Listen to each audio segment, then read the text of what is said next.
Olá, muito boa noite para todo mundo. Voltando do rodeio da boiada com um caderno cheio de modas que acabaram de ser inventadas, a comitiva novitadeira do Terra Viva DBO na TV está chamando a companheirada para entrar na nossa folia violeira e já anuncia a recitação da prosa abrideira do dia.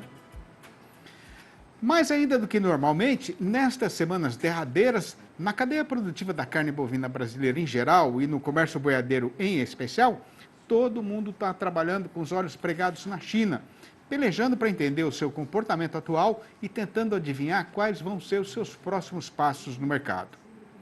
Conforme já é do conhecimento dos companheiros e companheiras fazendeiros, o gigante oriental está enfrentando um repique da pandemia da Covid-19.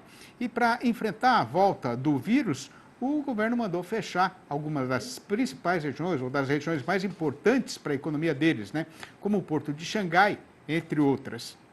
O resultado disso deve ter sido uma redução do consumo, de tamanho não sabido, porque as autoridades chinesas não gostam muito de conversar e de contar o que acontece lá, digamos assim, Pois então, de certo que não foi coincidência aquela sequência de suspensões das exportações de frigoríficos brasileiros, com a desculpa esfarrapada e não comprovada de que as embalagens estavam contaminadas com o vírus assassino.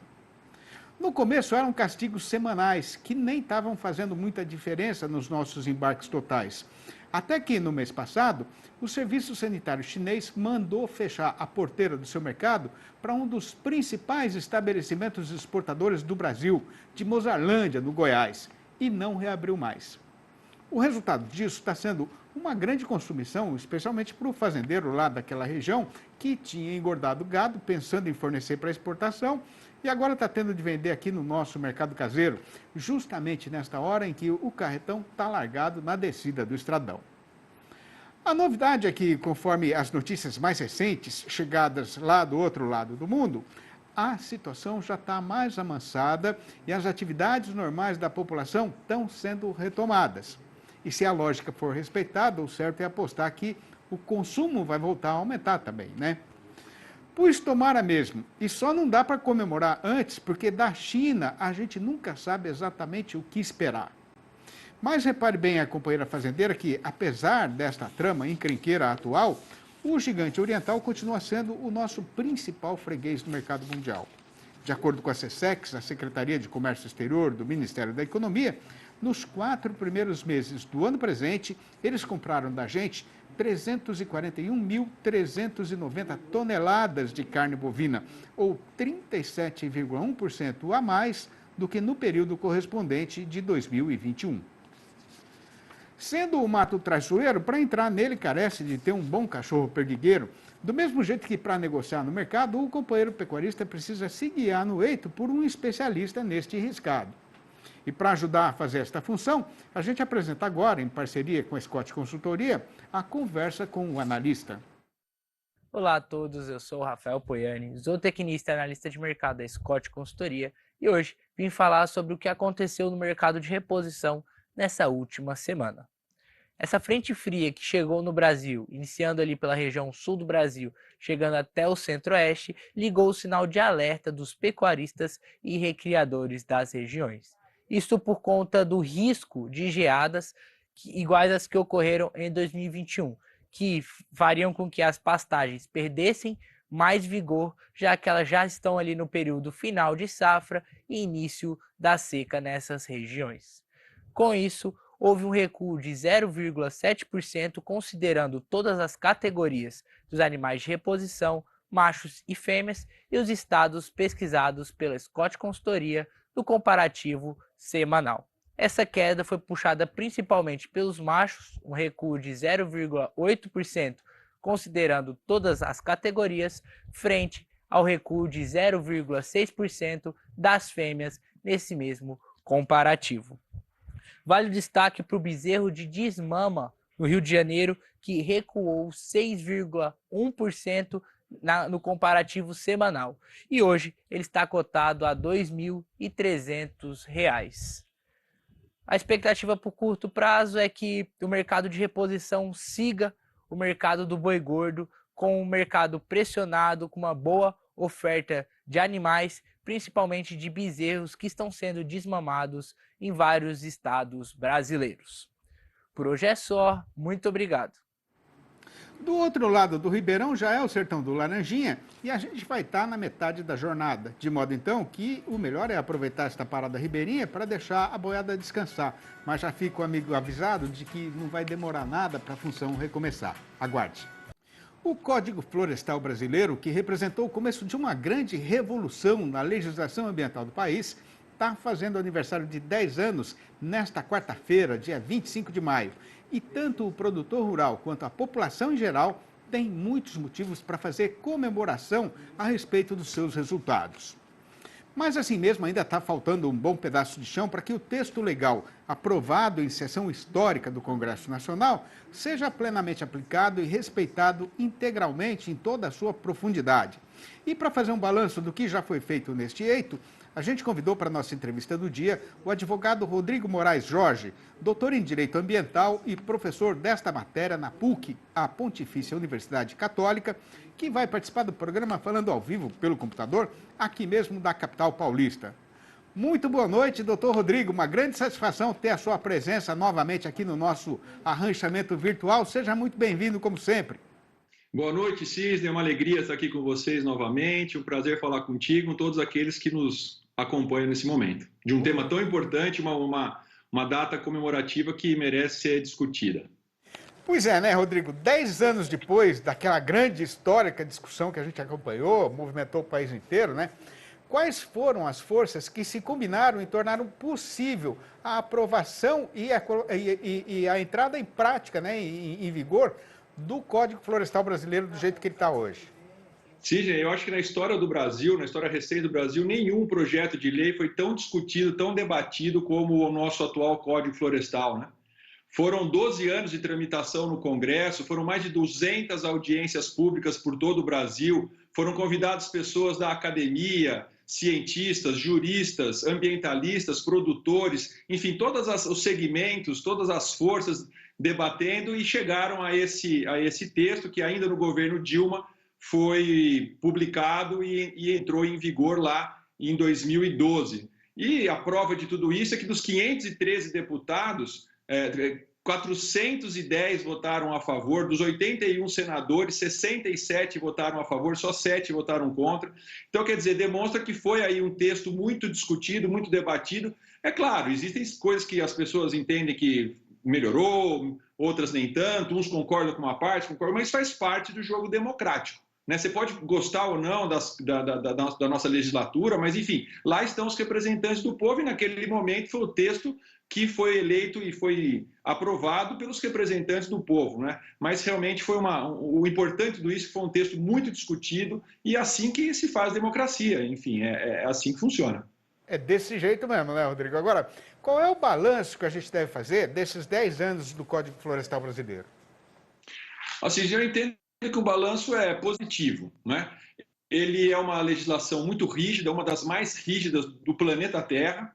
Ele traz regras muito claras, ele traz segurança jurídica, ele foi discutido em várias ações judiciais pelo Brasil, depois, recentemente, foi discutido por 8 anos no Supremo Tribunal Federal, através de 4 ações propostas, questionando a sua constitucionalidade. Enfim, trouxe uma segurança jurídica, trouxe regras claras, e, mais de tudo, é que ele trouxe a possibilidade de recuperação, de regularização de uma série de situações, de uma série de propriedades que estavam à margem da lei. Enfim, ele garante um meio ambiente bem cuidado, bem tutelado e a possibilidade das pessoas se adequarem à regra. E além dos instrumentos, né, Sidney? Trouxe o CAR, trouxe o PRA, que é o Programa de Regularização Ambiental, trouxe o CRA, que é a Cota de Reserva Ambiental, uma série de instrumentos, de novidades que ajudam a todos, ajudam ao proprietário, ao produtor, ajudam ao meio ambiente, ajudam a imagem melhorar a imagem do país, porque é uma legislação que realmente é muito rigorosa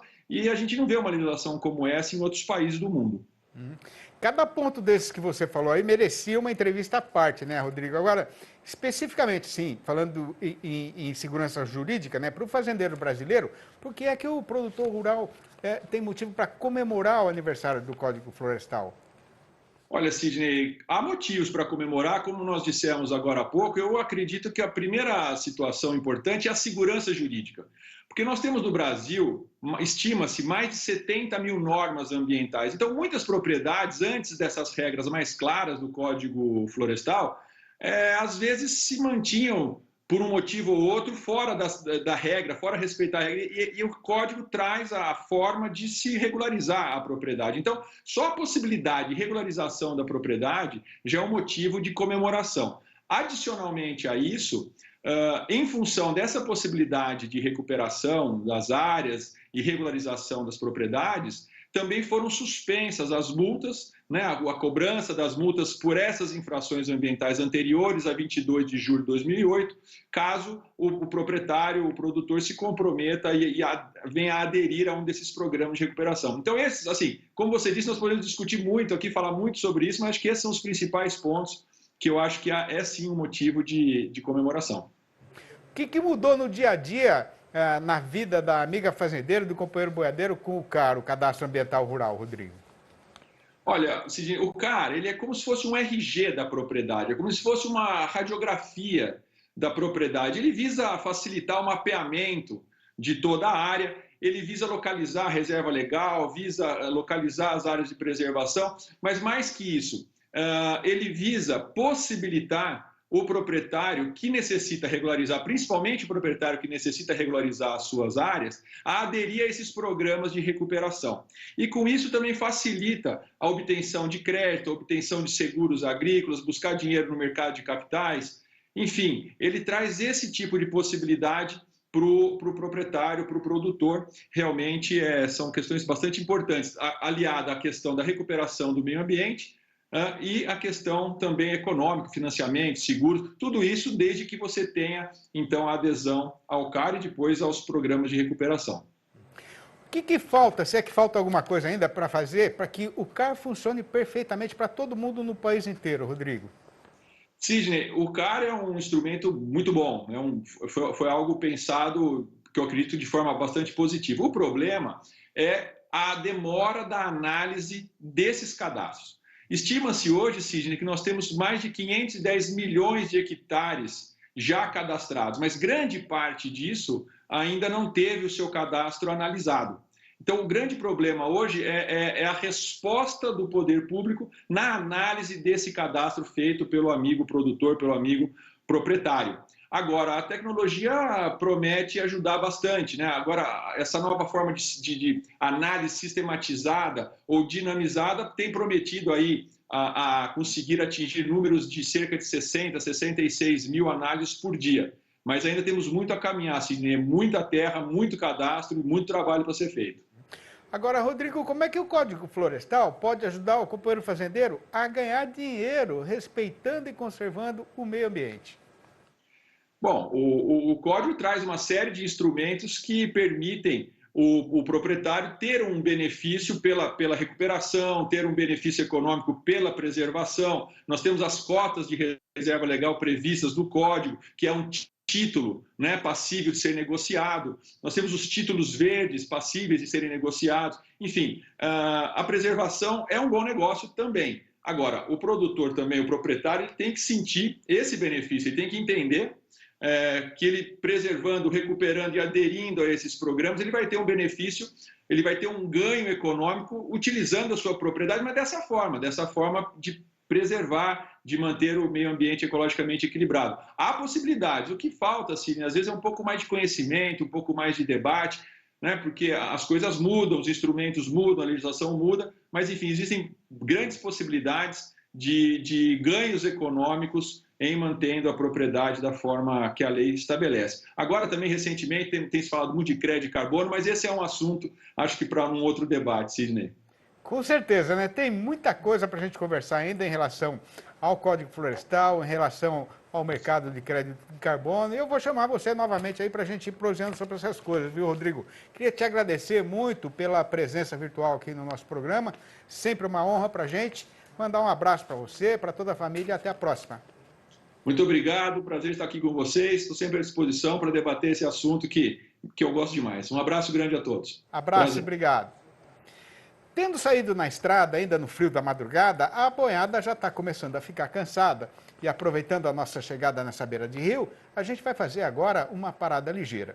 E depois da hora do sol a pino, a comitiva volta a buscar o seu destino na Lida Machadera, deixando para fazer na parte derradeira da função a discussão a respeito do caso que está sendo passado com o boi gordo no mercado, assunto que tem hoje a seguinte manchete chamadeira.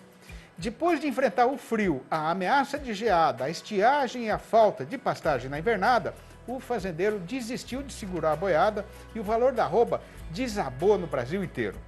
O Terra Viva DBO na TV volta já, é só aguardar. A companheira e o companheiro boiadeiros que estão aí na frente da televisão escutando a nossa falação, se segurem firme no banco porque lá vem tranco. O que tem para ser contado aqui nesta terça-feira, o nosso mercado pecuário sofreu um fortíssimo despencamento no país inteiro, por dois motivos principais.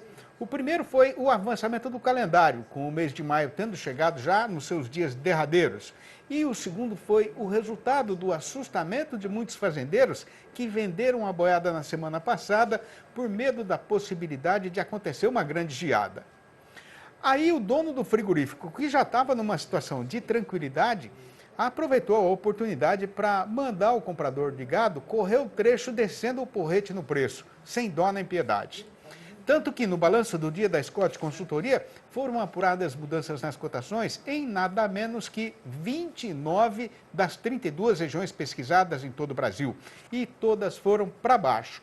Em Barretos e em Araçatuba, aqui em São Paulo, o boi caiu para R$ 299,50 e a vaca para R$ 268, a prazo e livre do Fundo Rural.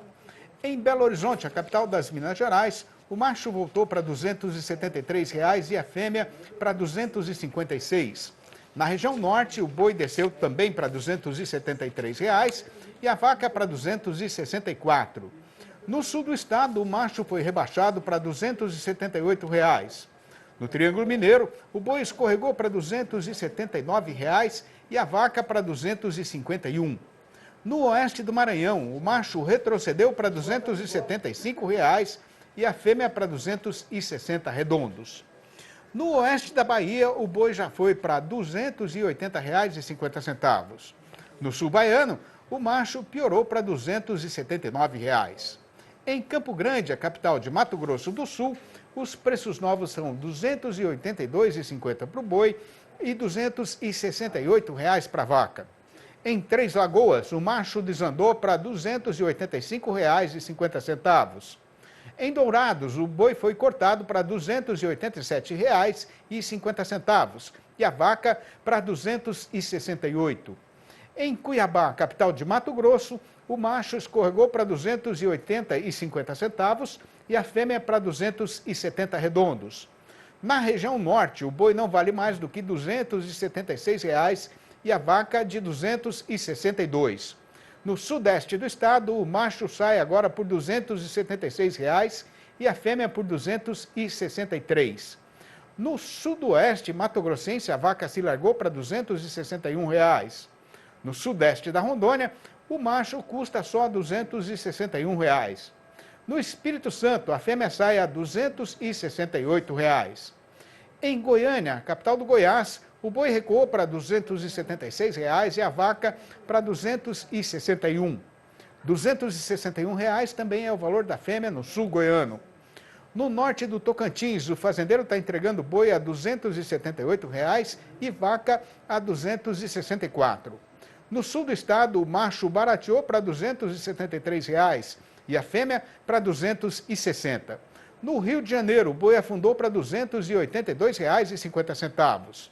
Em Marabá, no Pará, o comprador não paga pelo macho mais do que R$ 274 e pela fêmea de R$ 264.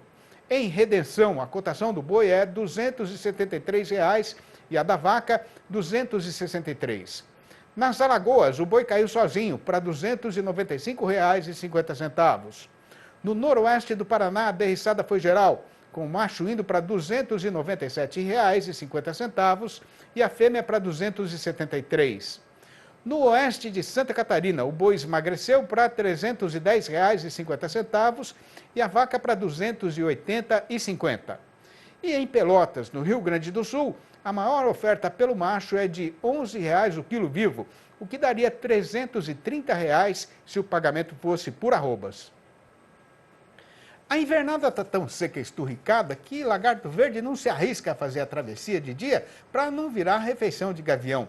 E no sertão, o povo está de prontidão, na espera da chegada da primavera. Enquanto isso, meu gado estava sendo tratado na salgadeira, no pasto que eu tinha deixado reservado, e com o lote estando terminado, enfrentei no lombo da minha mula marchadeira a poeira da estrada para entregar, antes da primeira chuva, a derradeira boiada que foi invernada no retiro da Cabriúva. Estas trovinhas que a gente recita aqui, inspiradas nas naturezas e nas belezas da lida e da nossa vida no sertão, foram feitas sem muita pretensão, mas aí o povo começou a gostar e agora todas elas estão publicadas na minha coleção Versinhos de Caipira, formada por 4 livros, sendo que o mais recente é este que apareceu aí na tela, chamado de Versinhos de Caipira, inteirou os 4.